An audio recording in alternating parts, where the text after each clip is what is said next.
Que la grâce et la paix du Seigneur soient avec vous en ce dimanche, le mois de la puissance.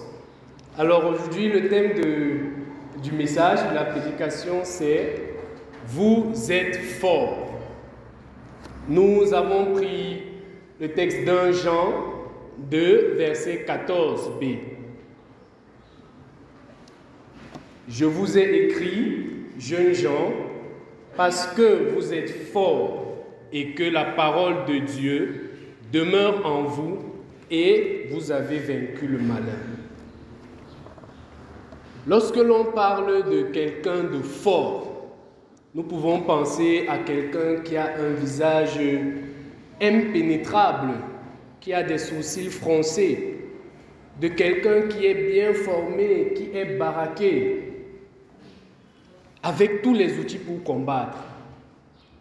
Et en plus, nous sommes même dans un monde où l'être humain est de plus en plus puissant.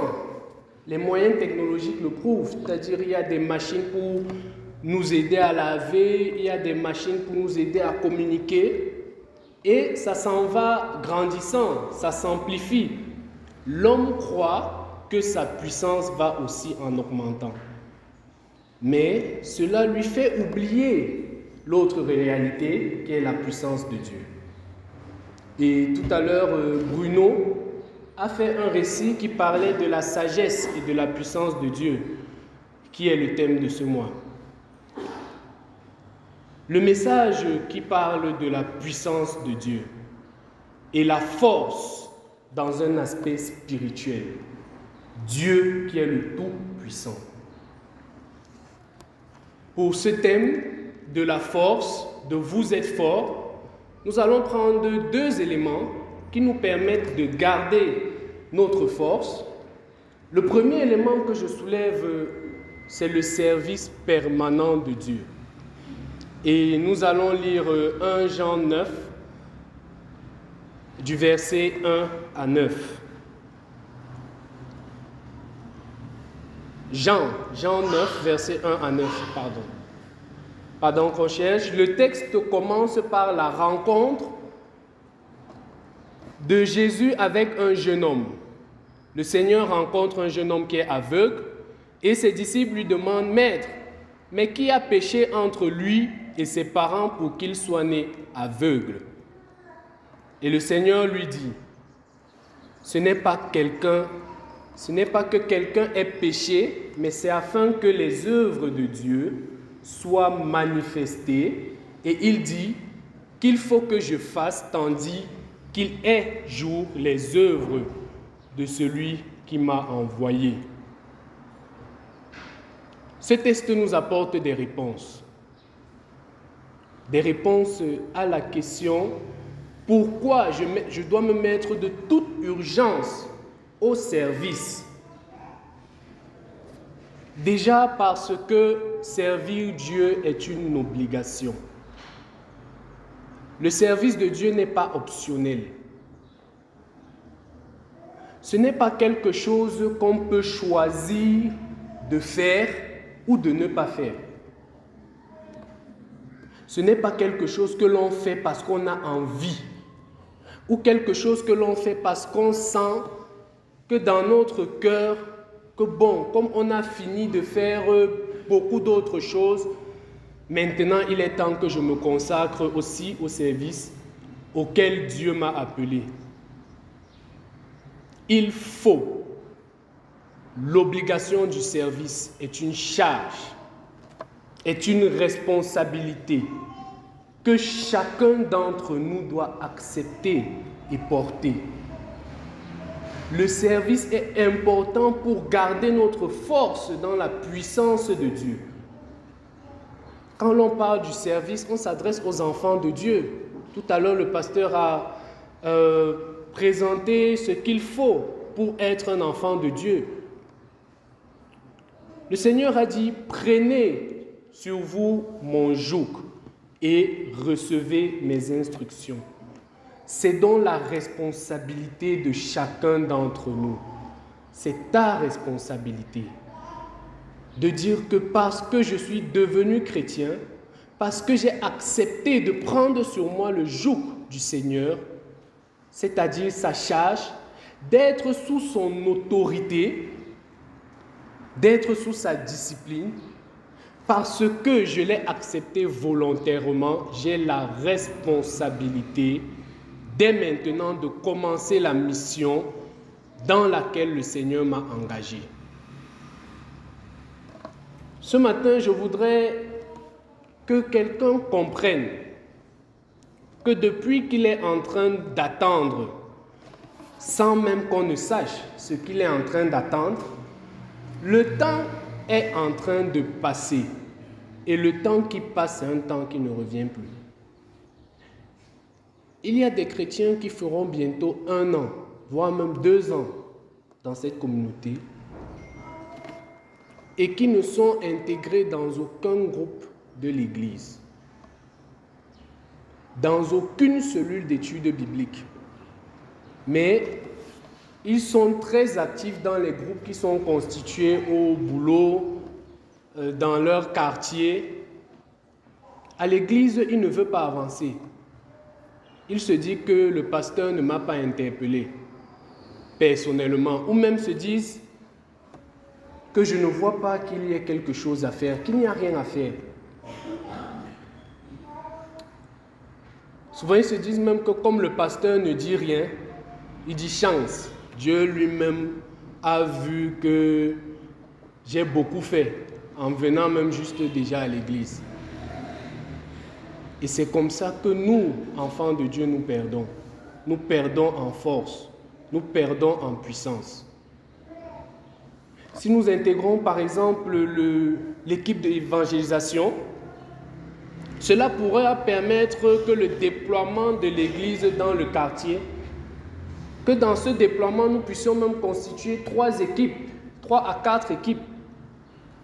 L'essence du chrétien, l'épanouissement, la force ne peut se manifester que lorsqu'il est en train de servir Christ. Paul a dit, je dois prêcher l'évangile. La nécessité m'en est imposée. Et malheur à moi si je n'annonce pas l'évangile. Bien-aimé, il faut que tu entres dans le service pour avoir de la puissance. C'est la raison de ton existence. Les œuvres de celui qui m'a envoyé. Tu es un envoyé. Tu es un ambassadeur de Christ. La Bible le dit.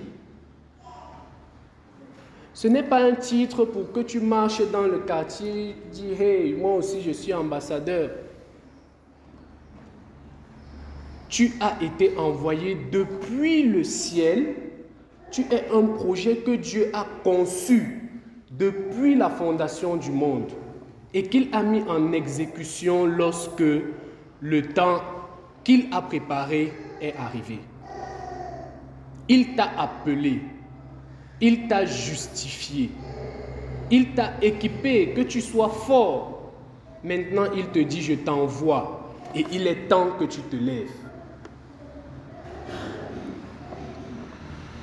Dieu ne t'a pas envoyé sur la terre pour que tu cherches le mariage ou pour que tu cherches la promotion.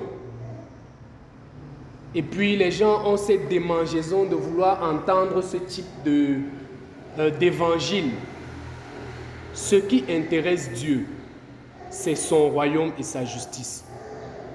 C'est pour ça que Dieu t'a envoyé ici, toi enfant de Dieu, pour que tu défendes les intérêts du royaume. Je suis un envoyé. Paul dit, si je vis, ce n'est plus moi qui vis, c'est Christ qui vit en moi. Et nous nous souvenons que Christ lui-même dit, ma viande, dans d'autres versions on dit ma nourriture, ce qui fortifie mon âme, mon homme intérieur, que quand je mange, je suis rassasié, je reprends des forces, je me sens épanoui. Il dit ma viande, ma nourriture, c'est de faire la volonté de celui qui m'a envoyé. Et par conséquent, si ce n'est plus moi qui vis, si c'est ce Christ-là qui vit en moi, comment Christ peut ne pas réaliser sa raison d'être en moi? Comment est-ce que je ne peux pas comprendre que la raison pour laquelle j'existe, la raison pour laquelle je me suis levé ce matin, c'est parce que je dois faire la volonté de Dieu.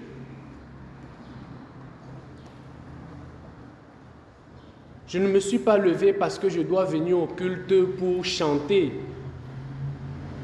Je me suis levé aujourd'hui parce que la volonté de Dieu aujourd'hui doit être accomplie par moi.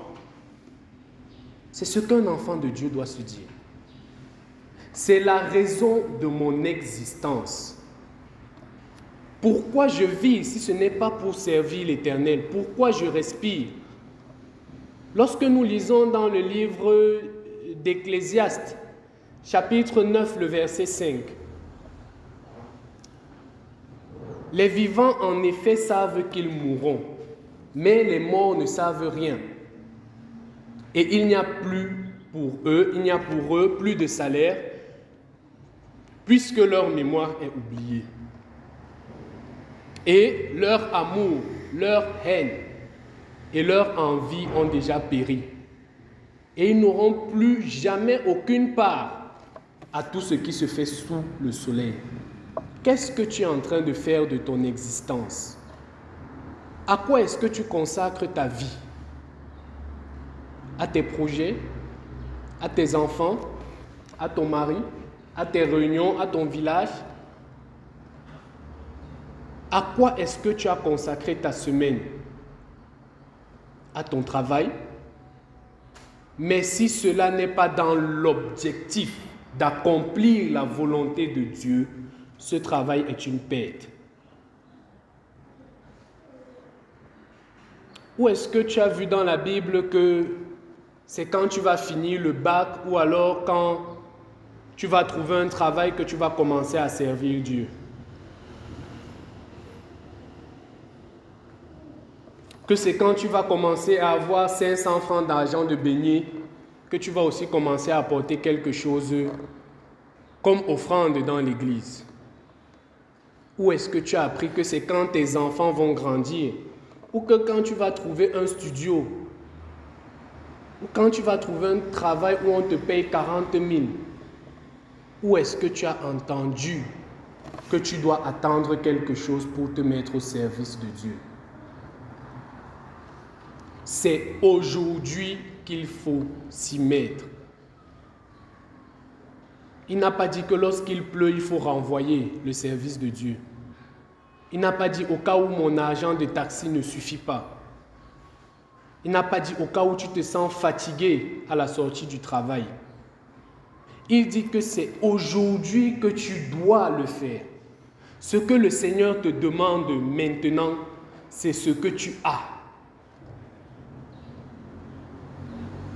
Le Seigneur te le demande parce qu'il t'a équipé pour cela, parce qu'il t'a donné tous les outils pour être fort. Nous devons nous inviter, chacun pour sa part, à grandir dans le service de Dieu, à grandir dans le soutien de Dieu, prier même d'une manière nouvelle, encourager l'autre d'une manière nouvelle. Servir Dieu est urgent. Lorsqu'on parle de l'urgence, on est en train de dire qu'on n'a pas le temps. Lorsqu'on parle de l'urgence, on est en train de dire que si on faisait quelque chose, c'est maintenant qu'il faut arrêter cette chose et commencer ce qui est urgent. L'urgent prend la priorité. Le service de Dieu doit d'abord être fait avant toute chose. Dieu d'abord. Bien-aimés, il y a urgence parce que depuis le temps de Jean-Baptiste, le royaume des cieux est forcé. Forcé, ça vient de force. Et seules les violences en emparent. Le second élément est de rejeter la distraction qui diminue notre puissance. Nous allons lire Esdras 5, du verset 1 à 5.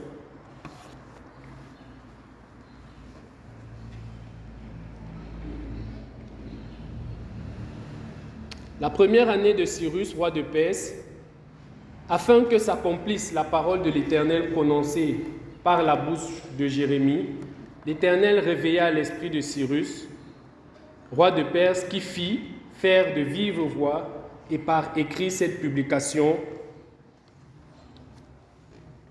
Ainsi parle Cyrus, roi des Perses, l'Éternel, le Dieu des cieux, m'a donné tous les royaumes de la terre, et il m'a commandé de lui bâtir une maison à Jérusalem en Juda. Qui d'entre vous est de son peuple, que son Dieu soit avec lui, et qu'il monte à Jérusalem en Juda et bâtisse la maison de l'Éternel, le Dieu d'Israël. C'est le Dieu qui est à Jérusalem. Dans tout lieu où séjournent des restes du peuple de l'Éternel, les gens du lieu leur donneront de l'argent, de l'or, des effets et du bétail avec des offrandes volontairement pour la maison de Dieu qui est à Jérusalem. Verset 5. Les chefs de famille de Juda et de Benjamin, les sacrificateurs et les Lévites, tous ceux dont Dieu réveilla l'esprit se levèrent pour aller bâtir la maison de l'Éternel à Jérusalem. Bien-aimés, les moments d'écoute et de partage de la parole de Dieu comme ceci sont des moments délicats. Parce que quand on entre dans ces moments de la parole, c'est là où souvent on sent qu'on peut s'assoupir un peu.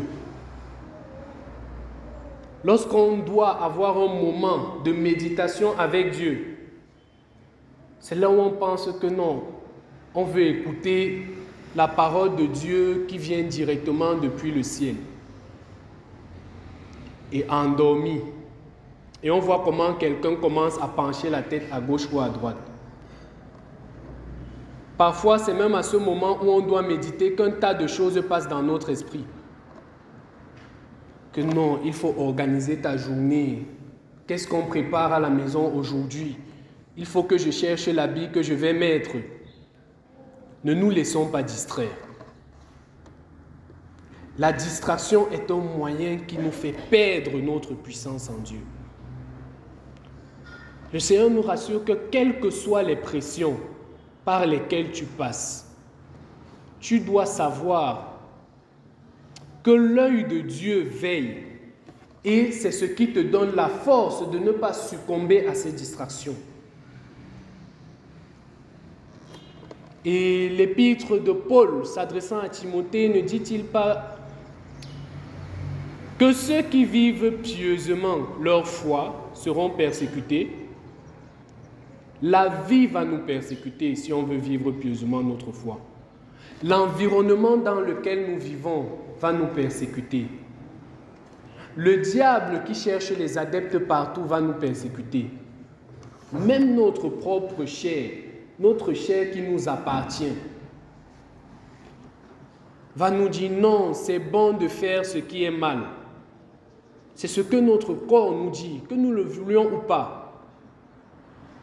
C'est pour cela que nous devons mettre au-devant de nous, le jour où nous confessons que Jésus-Christ est le Sauveur, à la gloire de Dieu le Père. À ce moment-là, les guerres commencent. Les tentations pour diminuer notre puissance commencent. Une manière de dire que lorsqu'on s'engage comme chrétien, lorsqu'on s'engage à marcher comme un chrétien, ce ne sera pas toujours comme marcher sur un champ de roses. Dans la marche chrétienne, quelles que soient les difficultés, quand on lève les yeux vers le Seigneur, il s'en occupe. Et nous en sortons, après avoir passé notre temps dans la présence de Dieu, nous en sortons regaillardis. Et souvent, nous nous laissons distraire par ce que nous simplifions, ce que nous appelons même des petits péchés. Puis ça va me faire parler d'une mère qui avait remarqué que son petit garçon junior, disons, appelons-le comme ça, de 4 ans, poursuivait des petits chatons qui venaient de naître. Mais elle lui avait demandé de ne pas toucher à ces chatons. Alors un jour, elle demande à Junior, as-tu touché au chaton? Junior lui répond non. Et alors, la maman lui réservait une autre question. Elle lui a demandé, est-ce que les chatons là étaient doux? Et Junior a répondu, oui, le noir a miaulé. Et de la part d'un tout petit, une telle duplicité nous fait sourire. Reste que là, la désobéissance de Junior traduit ainsi notre condition humaine. Nous n'enseignons pas à un enfant à mentir. Et Somme même au verset 7 du chapitre 51 nous dit, « Voici, je suis né dans l'iniquité et ma mère m'a conçu dans le péché. » Mais l'apôtre Paul nous dit, « C'est pourquoi, comme par un seul homme le péché est entré dans le monde, et par le péché la mort, et qu'ainsi la mort s'est étendue sur tous les hommes parce que tous ont péché. Refusons la distraction ou les petits péchés. » Et dans ce passage d'Esdras, nous sommes à une période du règne du roi où Zorobabel était roi. Et pendant ce temps, il y avait de l'opposition. Le peuple a commencé à rebâtir la maison de l'Éternel, le temple qui était détruit. Alors nous nous rappelons qu'avant cet épisode, le peuple avait été captif parce qu'il avait désobéi à la voix de Dieu. Le peuple auparavant gagnait des batailles, le peuple marchait avec Dieu, mais au moment où il s'est dérouté, Dieu les a punis avec la déportation. Et pendant ce même temps, le temple a été détruit. Et quand le peuple revient chez lui, les premières choses étaient de constater les ruines du temple de l'Éternel. Mais quand le peuple se met à rebâtir leur ville, il s'est d'abord mis à construire, ça y est, chacun construisait sa maison avec des lambris, de beaux bois. Les lambris sont de beaux bois. Nous avons ça ici, nous avons à l'église des lambris brillants.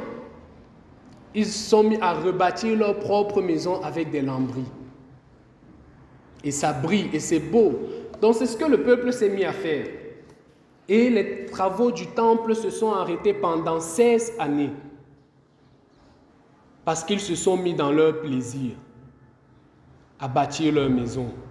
C'est là où les prophètes Agé et Zacharie viennent et disent, est-ce que c'est le moment de bâtir vos belles maisons?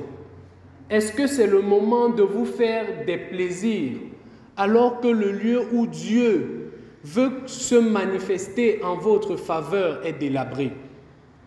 Alors ce sont ces deux prophètes qui éveillent l'esprit du peuple et c'est ainsi que le peuple se dit, remettons-nous à bâtir, à reconstruire la maison de l'Éternel. Il est beau, il est doux pour les frères d'être ensemble dans le temple de l'Éternel. C'est là où le Seigneur répand la bénédiction de vie en abondance. C'est là où l'Éternel déverse toute sa bénédiction.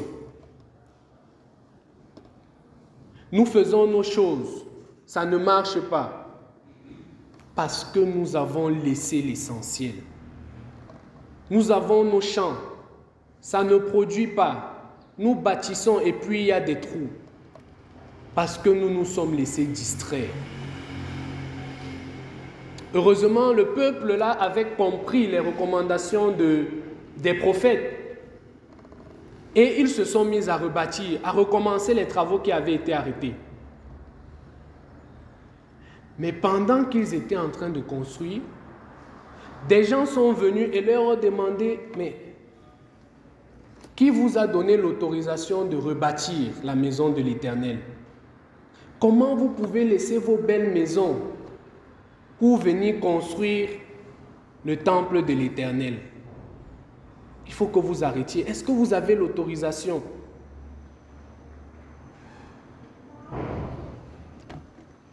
Ils sont venus comme une opposition. Ils sont venus comme une distraction au devant du peuple. Frères et sœurs, comment rester forts, sachant qu'il y a la distraction, sachant qu'il y a l'opposition?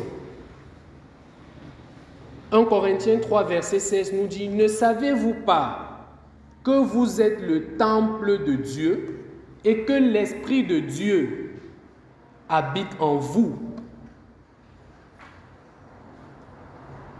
1 Corinthiens 6, 19 aussi dit, « Ne savez-vous pas que votre corps est le temple du Saint-Esprit qui est en vous, que vous avez reçu de Dieu et que vous ne vous appartenez point à vous-même ?»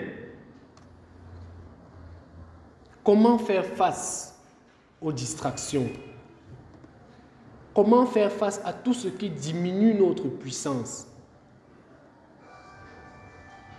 Nous devons commencer par notre corps qui est le temple du Saint-Esprit. Notre corps qui est l'habitacle de l'Esprit. L'habitacle, c'est un récipient qui reçoit le Saint-Esprit. Et nous devons bâtir notre corps chaque jour. Comme le peuple s'est mis à bâtir les murailles, des ennemis sont venus pendant qu'ils étaient en train de bâtir. Notre corps aussi, nous devons le préserver, nous devons le garder pour le Seigneur. De la même manière que les opposants sont venus en Israël, c'est de la même manière que les opposants vont être présents pour nous empêcher de bâtir notre corps. Quand on parle d'opposants, les opposants ne sont pas tous violents. Ils sont même souvent très tendres, très subtils. Ils demandent comme le diable, Dieu a-t-il réellement dit? Et nous le voyons quand le Seigneur Jésus était dans le désert. Le diable est venu le tenter, lui proposant l'honneur, en lui proposant la gloire. Et il vient même tenter le Seigneur Jésus avec la parole de Dieu, sachant que Jésus lui-même est la parole incarnée. Il commence à dire, si tu te prosternes devant moi, je te donnerai ci, je te donnerai ça. Mais Jésus le rebute en disant, retire-toi de moi, Satan. Satan a insisté, le Seigneur Jésus a dit, retire-toi de moi. Comme le Seigneur Jésus a été tenté dans le désert, le diable va toujours nous tenter. Il va toujours être à nos trousses pour nous dire, vous croyez que ce Dieu-là peut vous pardonner? Vous croyez qu'il peut vous pardonner après tout ce que vous avez fait? Avec tous les mensonges, avec tous les vols, avec toute l'impudicité? Ça, c'est le diable. Et vous et moi, nous devons nous accrocher sur la parole de Dieu. Nous devons rebuter le diable, dire que Dieu veille sur sa parole pour l'accomplir. Le Seigneur dit que si tu confesses tes péchés, il est fidèle et juste pour te pardonner et pour te purifier de toute iniquité. Quand le diable va être derrière toi pour t'affaiblir, pour diminuer ta force et te dire, est-ce qu'il peut te pardonner? Tu dois répondre au diable, oui, le Seigneur me pardonne.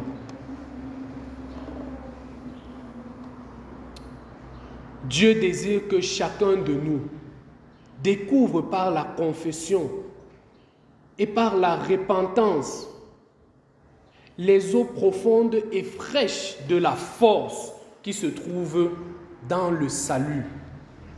Lorsque nous sommes enfants de Dieu, nous avons cette force-là que le Seigneur nous garantit par son esprit. Et la cacophonie de ce monde, les distractions ambiantes, lorsque nous nous y intéressons, nous font manquer de puissance et risque de couvrir même la douce voix de Dieu qui nous parle. Dans notre marche avec Dieu, nous devons rester forts. Le Seigneur nous le rappelle, car les yeux du Seigneur sont sur les justes et ses oreilles sont attentives à leurs prières. Mais la face de l'Éternel est contre ceux qui font le mal. C'est 1 Pierre 3, verset 12. Pour que nous restions forts, nous devons demeurer dans le Seigneur, dans sa maison.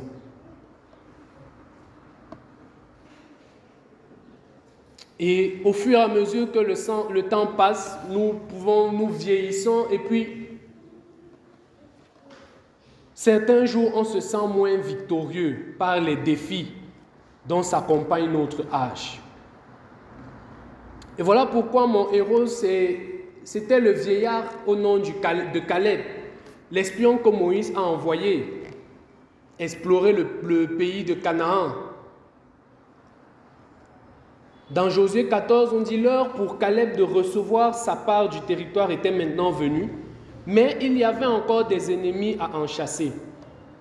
Non satisfait de prendre sa retraite et de laisser à la génération plus jeune le soin de se battre, Caleb a répondu, a déclaré, car tu as appris alors qu'il s'y trouve des Anakim et qu'il y a des grandes villes et fortifiées.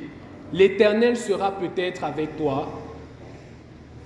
Voilà l'état d'esprit qui a permis à Caleb de se tenir prêt au combat, de se sentir fort. Il est resté concentré sur la puissance de Dieu et non sur la sienne, vu que son âge était avancé. Dieu l'aide à faire le nécessaire. Quel que soit notre âge, nous pouvons néanmoins accomplir de grandes choses pour Dieu. Dieu nous a créés corps, âme et esprit et il poursuit son œuvre avec nous. Ne limitons pas Dieu à notre échelle. Et quand Dieu ne répond pas quand nous le pensons, le doute, qui est un moyen de distraction, nous conduit au sentiment d'échec, au sentiment de faiblesse, au sentiment du manque de puissance. Et rappelons-nous, en parlant de ce Dieu puissant, que si notre monde est grand et que l'univers qu'il a fait est immensement grand, la Bible nous dit, car en lui, Jésus, qu'ont été créées toutes choses qui sont dans les cieux et sur la terre, les visibles et les invisibles, trône, dignité, domination, autorité, tout a été créé par lui et pour lui, et comme nous sommes ses enfants, nous sommes forts devant les petits et les grands défis de la vie. Nous devons faire appel à ce Dieu-là qui a créé l'univers. Nous devons puiser notre force en ce Dieu puissant-là, qui est mort et qui est ressuscité, qui a vaincu l'état de perdition de notre monde. Et nous devons nous rappeler que lorsque nous manquons de puissance, le diable est à nos trousses pour nous terrasser, pour nous démolir. Le diable ne veut pas notre bien. C'est pour cela que lorsque nous manquons nos moments d'intimité avec Dieu, eh bien, nous diminuons notre force dans la puissance du Seigneur. Lorsque nous traversons même une période éprouvante, le Seigneur nous offre sa paix et sa puissance. Nous, enfants de Dieu, nous devons préserver notre corps, qui est le temple du Saint-Esprit. Nous devons nourrir le Saint-Esprit en nous pour pouvoir écouter de façon distincte la parole de Dieu, la voix du Seigneur, pour pouvoir avoir de la puissance, pour pouvoir déclarer, pour pouvoir parler au nom de Jésus. Que le Seigneur nous donne de demeurer dans sa puissance et qu'il nous donne de conserver, de préserver notre corps qui est le temple du Seigneur en rejetant toutes les tentations, toutes les distractions que le diable nous présente sur un plateau. Amen.